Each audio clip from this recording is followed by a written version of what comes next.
Um, have you ever had a situation where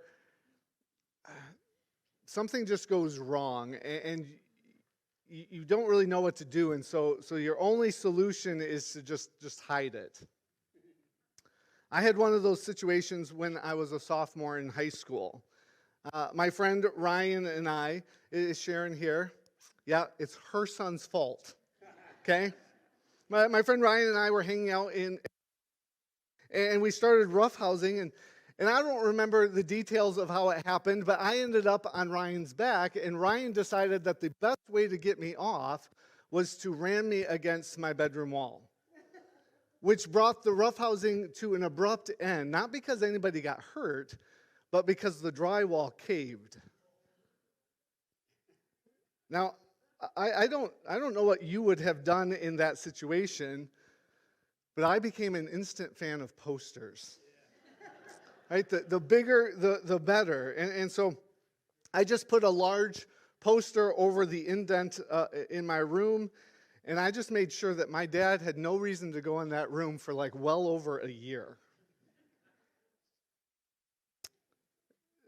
The poster did a pretty good job, right? It hid the mark, and but yet to me, it just begged for questions to be asked. It was hung at a weird height, and to me, it just screamed for investigation. My brother figured it out, but my mom and dad never did. That is until it came time to move out of that house. And then I had to have a conversation with my dad. And that conversation went something like this. Dad, I have to show you something. Ryan put a hole in our wall.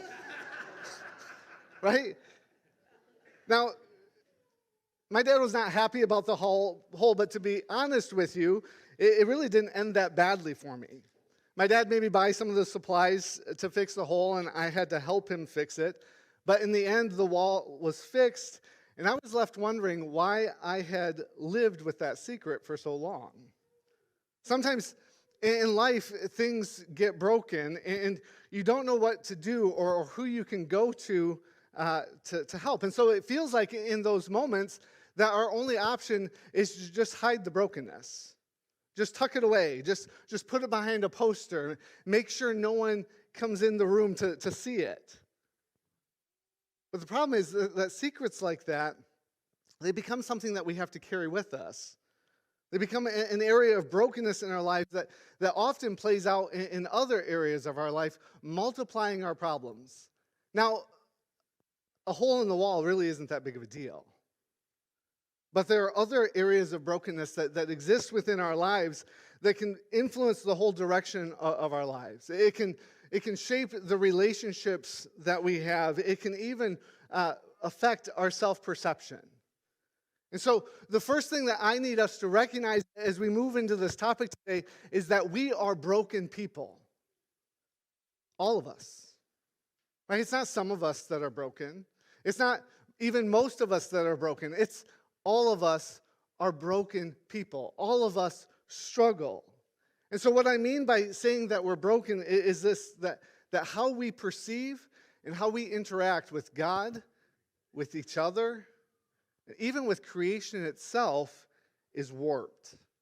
Right? The sin that we have engaged in, the sin that has been done to us, even the sin that has just been around us in the culture that we live in, leaves us broken. That there's nothing we can do to avoid that. It is just the circumstance of living life in a fallen world. Maybe you've had an experience like this. Maybe not. The doors out there to the church are heavy. And most of the time, they are locked.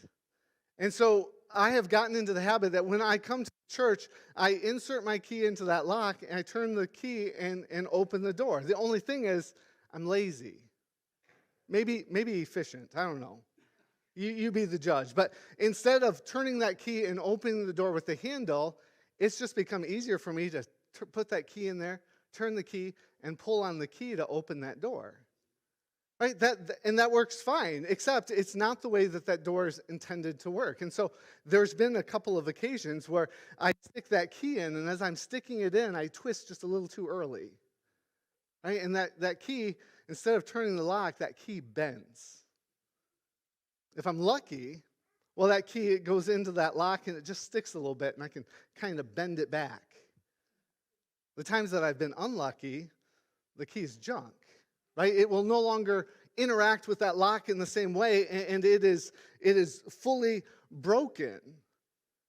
See, our brokenness is oftentimes like that. We live in a fallen world, and as a result, we experience things that leave us spiritually, emotionally, and even physically broken. And this brokenness, it affects every interaction we have. It affects our perception of others, it affects our perception of God, and it shapes our understanding of ourselves. And so, here's an example. If you've ever lived through a season where you had to endure harsh judgment and ridicule, that changes you. Right? If you've grown up in a family where maybe your parents were overly harsh, maybe you existed within a church context where they were more concerned with how you looked on Sunday morning than what was going on in the details of your life. Maybe you were friends with a peer group in college or in high school that in order to hang with them, you had to achieve, you had to look the part, right? If you've ever experienced that, it warps you. Right? You walk away from those experiences more prone to judging others, right? It is easy for you to find fault in people. And I would argue that even shapes how you understand God. It is easy for us to come out of those circumstances and feel like, well, God must be harsh and judgmental, right? And so it shapes and it warps our relationship with God. Another example is in the area of sexuality. We live in a culture that has a very permissive sexual ethic. Right, that's the world we live in, and that shapes us.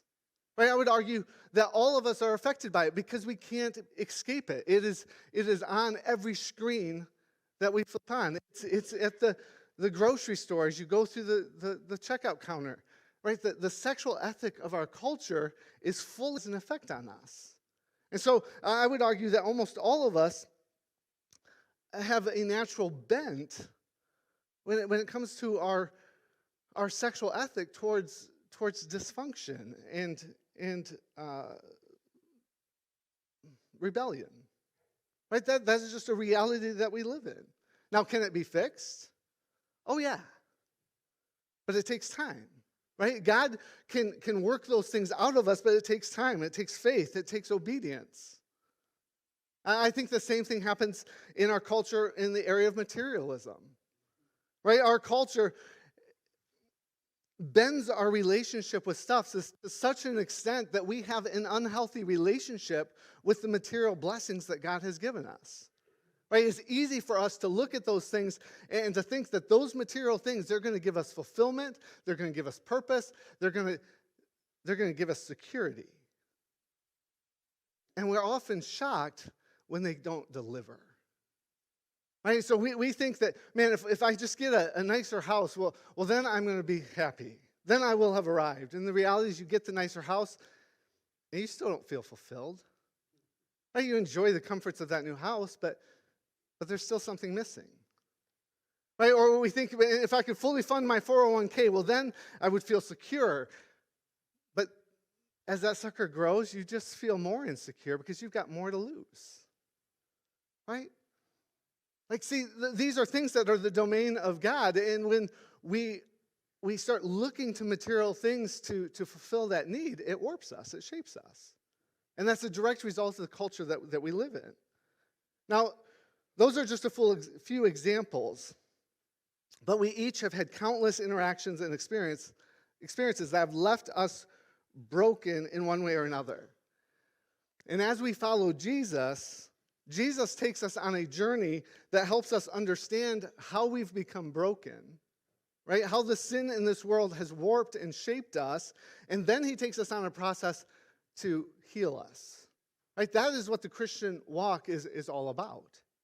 And so Some of the sources of brokenness are going to be things that exist within the culture, and we've already talked about those examples. But then there's other sources of brokenness that are unique to us, right? That not everyone struggles with. Now, they're still common, right? You could poll the room, and probably every one of them is represented by somebody else in the room.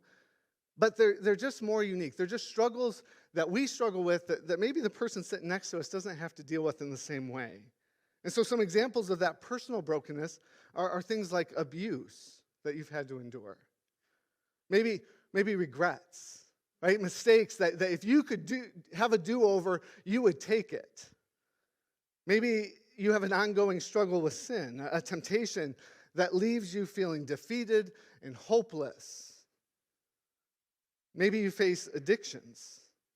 Maybe there's unresolved emotional hurts in your life. Maybe uncomforted grief, struggles with mental well-being, right? These are all things that are common to man, but they leave in us a sense of brokenness. They're things that we frankly don't know what to do with, and so we're tempted to just hide them. Now, none of these struggles change our value in the eyes of God. None of them. Right, I want you to hear me on that, because when I talk about us being broken, I'm not trying to suggest that God looks down on us and thinks we lack value. No, quite the opposite. Right? The areas of brokenness that we struggle with, they are just that. They are struggles that we have to work through that maybe the person next to us doesn't have to quite so much. But don't despair over that. Because every one of us faces something. Every one of us has a cross that we have to bear, and our brokenness is just a part of that. Right? It's just a part of our unique journey with the Lord. But let's face it, picking up that burden is hard. It's difficult. It can feel unmanageable at times.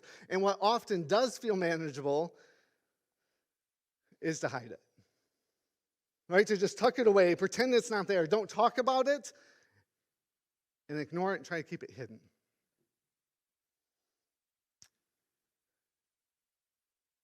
We often are content to keep our brokenness tucked aside and hidden.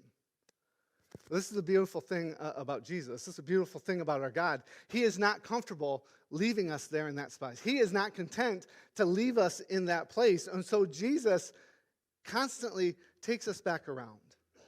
Right? I want you to imagine that you take your brokenness and you shove it in the back of a closet and you shut that door, you lock that door.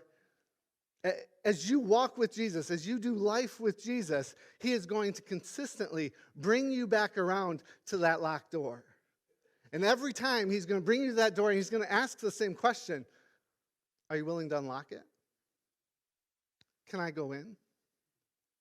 And then we face a choice, right? If we open that door and let Jesus in, we grow spiritually and we start down the path towards healing.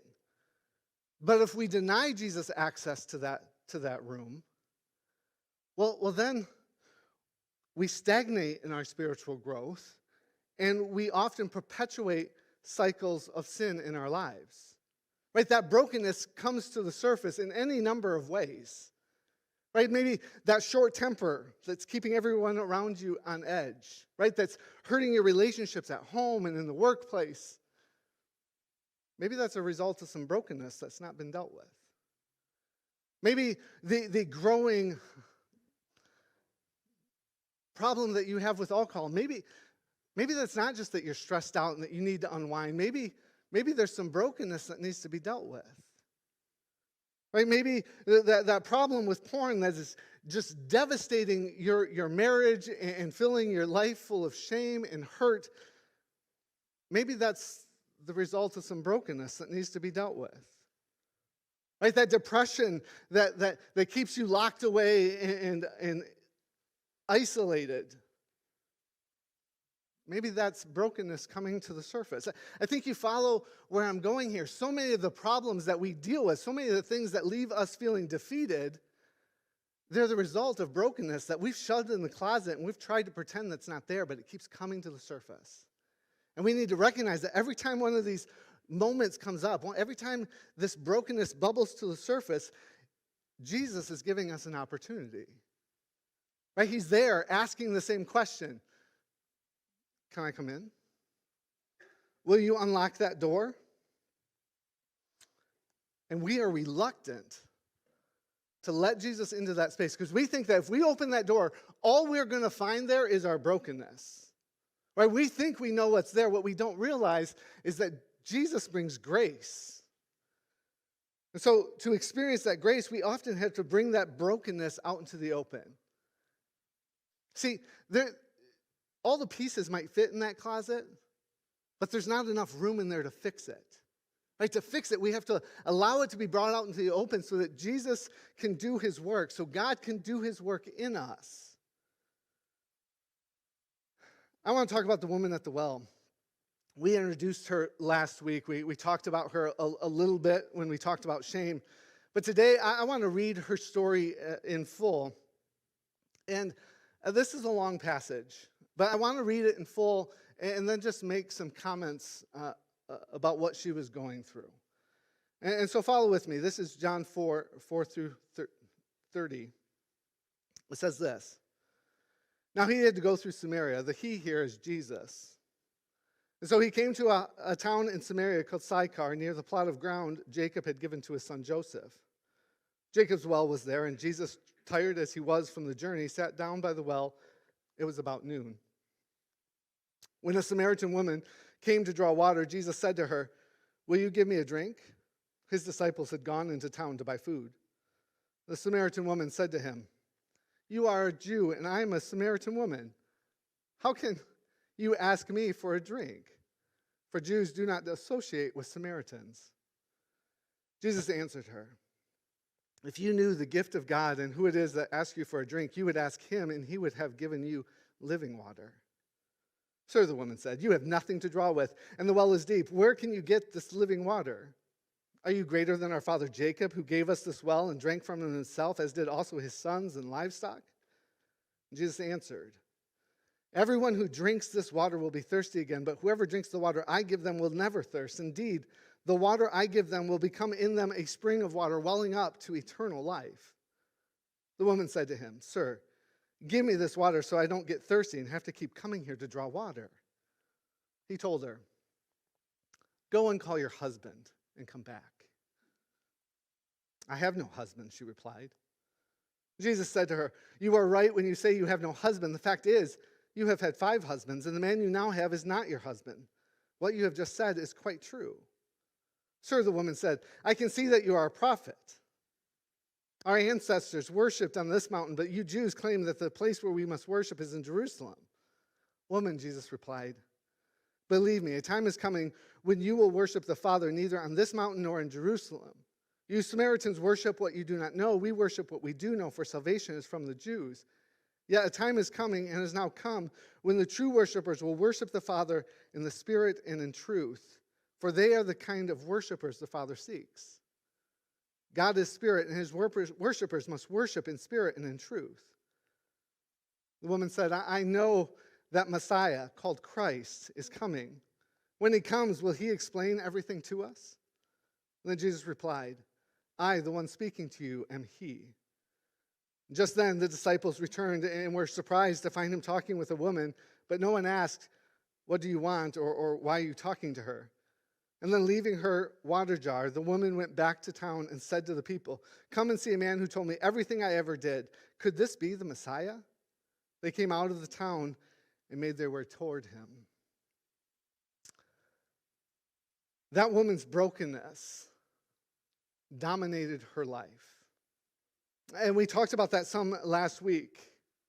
She had had a string of failed relationships. What was that her fault? Maybe. Right? Maybe she was just an unfaithful person. Maybe her brokenness just played out so that she destroyed what would have been otherwise good and healthy relationships. Maybe that was her story. But it's just as likely that her brokenness is the result of the mistreatment that she received at the hands of her husbands. Right? I've seen people go from one dysfunctional relationship to another dysfunctional relationship. I've seen people go from one, I don't really think they deserve much better. I can't help but wonder, is that her story? Either way, her brokenness is on full display. It even plays out in her interaction with Jesus. When Jesus tells her to go and get her husband, she lies a little bit. Right? She sits there and tells Jesus, well, I have no husband. She's implying that she doesn't have a relationship. Makes you wonder why. Was she looking at Jesus and thinking, man, could he be the next romantic encounter? Could he be the one that's going to make me feel whole and heal my soul? Like is she looking at Jesus as maybe husband number 7? I don't know. Regardless of her intentions, Jesus calls out her deception. Right? Her suggestion to go get her husband, that was Jesus knocking on the door, saying, let me in. And then when she lied, Jesus just bust down that door. The amazing thing is she doesn't run away. Right? She allows Jesus in. She allows her brokenness to be brought into the light. Right? This woman's brokenness had deeply affected her. It affected her whole relationship with her community. And we talked about this last week, but you know, people normally went and got water in the morning because, well, it was cool, and that was hard, difficult work. And here she is coming in the afternoon, likely because she doesn't want to see her neighbors. Right? She doesn't want to be subject of their gossip. So rather than go and feel uncomfortable and alone, she'd just as soon go when nobody else is there. And alone, she'd just as soon go when nobody else is there. See, this interaction that she has with Jesus, it is beautiful. Because Jesus reaches out and he makes clear to her, that thing that you're looking for, I've got it. Right? That hurt and loneliness that's a part of your life, I can heal that. But in order to take Jesus up on that offer, she has to confront some lies. And these are the same lies that we face whenever Jesus comes knocking on that door in our life. We have to confront these same lies. The first lie that we struggle with is this, that Jesus wants nothing to do with me. The woman at the well first looked for the differences between her and Jesus. Right? Right? You're a man and I'm a woman. And because of those differences, she thinks that Jesus is going to limit her value. But Jesus doesn't do that. Right? She thinks that Jesus is going to judge her based on what's on the outside, but Jesus is willing to look deeper than that. See, Jesus wanted to know her heart. And even her sinful actions, they aren't enough for him to walk away from her. Jesus confronts her sin, and yet he never condemns her. He never shames her. He merely takes her brokenness and brings it out into the light, like a surgeon shining light on a deep wound so that it can be stitched. And healing started. See, we are so much like this woman. We tend to see what makes us different, and we assume that Jesus doesn't want us because of that reason. And so our struggle, our shame, our past, our brokenness, these things all become barriers to accepting Jesus, not because Jesus has a problem with it, but because we're struggling with it.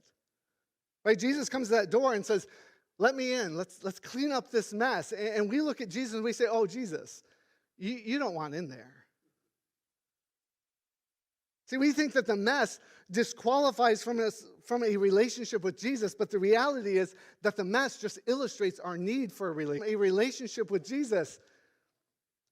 It just made it obvious that she needed a relationship with Jesus. The same thing's true in us. Our brokenness doesn't disqualify us from a relationship with Jesus. It just reveals our need for a relationship with Jesus.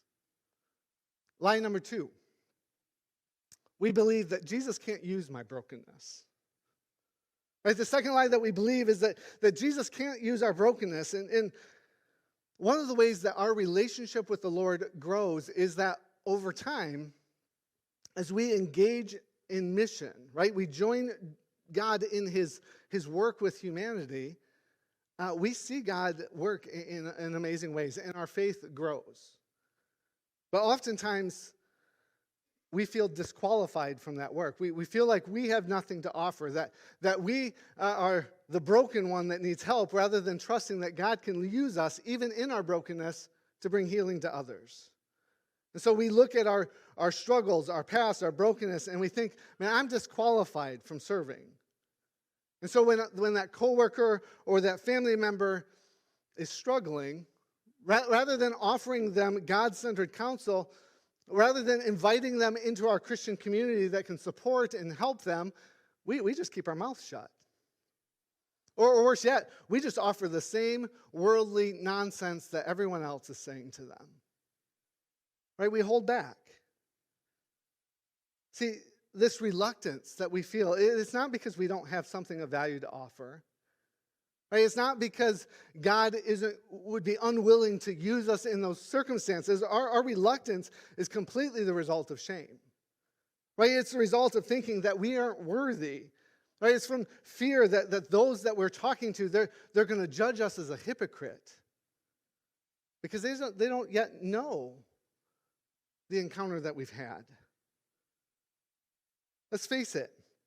When we start working with Jesus to clean up the mess, we feel a lot different, a lot faster than the world around us is going to take notice. Right? When you watch, I was going to try really hard not to use a 20-year-old movie, but I have to. Deep Impact came out in the early 2000s, maybe in the late 90s. There's a meteor coming from Earth. They try to blow it up with a bunch of nuclear weapons, and there's this time where they're waiting to see, did the trajectory of this thing change? Right? In life, sometimes it's like that. Like, the trajectory of our life can change, and the world around us hasn't taken notice because it takes time to see distance made, to see life change happen. And so when we encounter Jesus, the trajectory of our life changes, but it takes time for people to start to see that. It takes even more time for people to believe that it's going to last. And so do you just sit by? Oh, no way. I think that it's beautiful that the first thing that the woman at the well did was go and tell the town about Jesus, right? In that morning, she was trying to hide from her neighbors, and in the afternoon, she's knocking on doors, inviting them to church. Now keep in mind, in their minds, nothing's changed. She is still an adulterous disgrace, but to her, everything is different. Everything has changed because she has encountered Jesus and she's experienced grace. See, grace changes everything. Grace displayed in our lives can take what is broken in us and it can make it beautiful. The Japanese have a unique art called kintungzi. I think I'm saying that right, but maybe not. The word means golden repair. Take a look at that. Right, the origin of this art is both ancient and practical. Right, rather than throw away a broken dish, they repair them with precious metals. Right, rather than throw a whole set away, they repair the one that gets broken. And they use precious metals like gold, silver, platinum. And the result is often a dish that is far more beautiful and valuable than the original. That is a mindset that's hard for us to understand. Right? These artists, they pour immense effort and resources into redeeming something that is common and broken. And let's face it, that is a foreign idea in our throwaway culture. But I think it's a mindset that God shares. Right? God pours immense effort and attention into redeeming us, even when we feel common and broken. God sees greater value in us.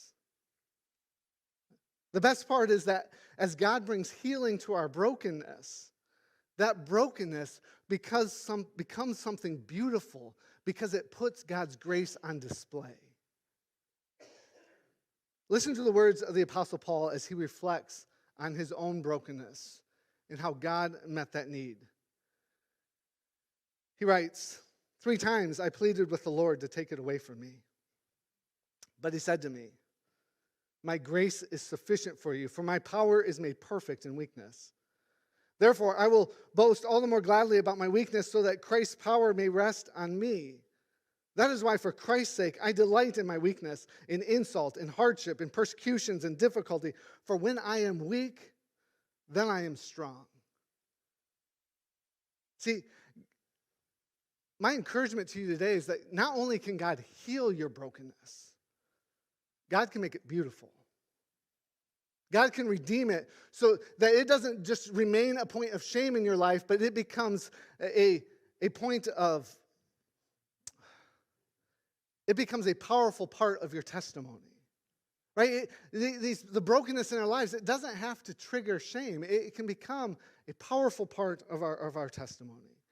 And so my challenge to us today is that we would give our brokenness to God, that we would open those closets and allow the Lord in to work on those areas of our lives.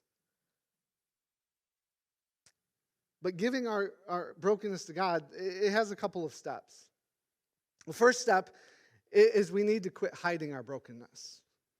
Right? We have to be honest with ourselves and with each other and with God about the things that have left us broken and hurt. The second step is we need to allow God to use our brokenness. Tell your story. You don't have to have all the answers. You don't even have to be fixed. It's enough to just be in the process. And so tell your story. Well, you'll discover that oftentimes the healing process, it involves a willingness to just allow God to use it. And as we do that, he heals us. Let's pray. Dear Lord, I come before you, grateful that you don't just cast us aside, but Lord, you accept us, brokenness and all, and you work to bring healing to those areas that are just unmanageable to us. Lord, I pray that you give each of us clarity as we reflect. Lord, that you would make known to us the areas of hurt and struggle in our lives that we have to hand over to you.